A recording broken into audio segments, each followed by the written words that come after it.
Is your money safe? Is your job safe? Can our next president do anything to turn this economy around? We have a team of top experts here to help you make sense of the Wall Street collapse. We'll sort through the panic, the mess on Wall Street, and offer real answers for where we are and what you can do right now, this very moment, to protect yourself. Joining us now for this special emergency edition of Your Money, Mark Zandi, chief economist at moodyseconomy.com, Diane Swank, chief economist with Mesirow Financial, and Louis Barajas, personal wealth advisor and author of the soon-to-be-published book, Overworked, Overwhelmed, and Underpaid. Let's start with you first, Mark.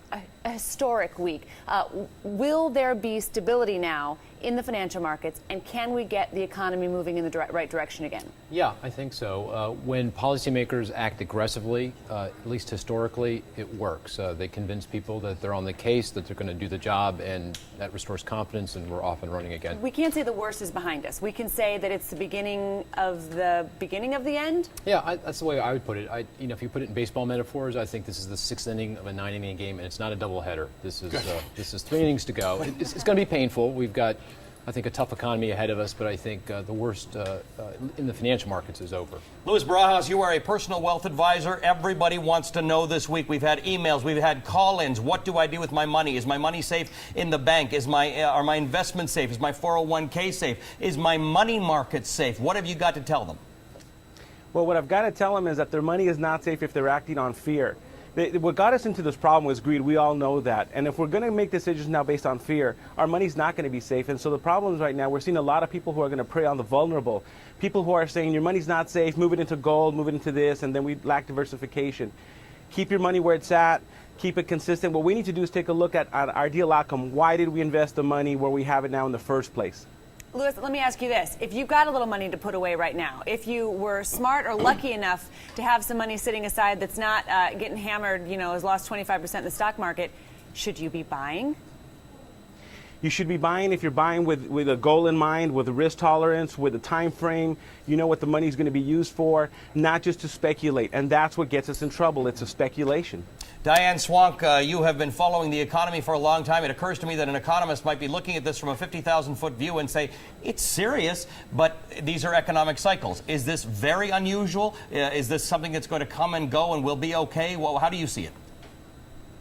Well, it is serious. There's no question about it. I echo Mark's comments earlier that this is a major turn in events, and confidence, unlike the real economy, in financial markets, perceptions can become reality, and the panic that had taken over was extremely important to address. And I think the fact that we had a coordinated effort finally from the government, it may not be the best plan. That's frankly irrelevant. We'll fix the problems with it later. The fact that people now understand their money's safe and they can move forward with some sense of certainty about how actions will be handled in financial markets going forward is very, very important. So this is the worst financial crisis since the Great Depression, nowhere near the severity of the Great Depression. And I think the difference between that is a very important difference. And the idea that people are being preyed upon like the Great Depression is very important too. We don't want to go there. Remember, that was a time when there were shanty towns where people who didn't have homes ended up living in shanty towns and tents.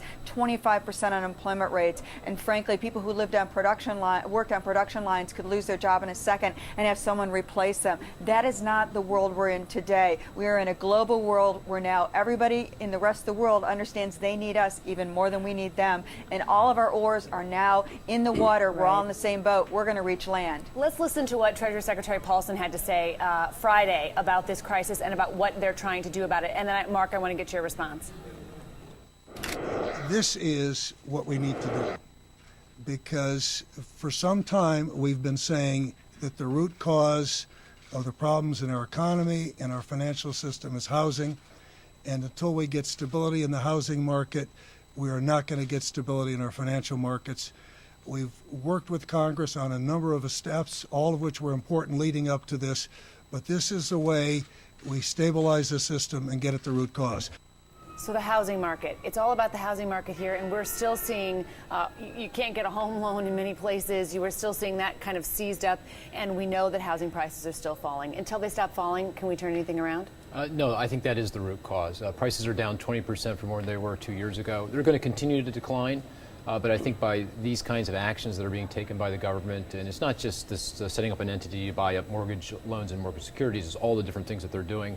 I think it's going to put a floor under prices. And so I think that's very, very positive. All right, we got a lot more to discuss. Mark Zandi, thank you for joining us. We appreciate that. Louis Barajas and Diane Swong, hang on, because we're going to come back with some more ideas and some more questions for you. All right, thousands of Lehman Brothers employees cleared out their desks this week. Their jobs are now in the dustbin, with another 500,000 jobs lost this year. Find out how safe your own job is when this emergency edition of Your Money comes right back.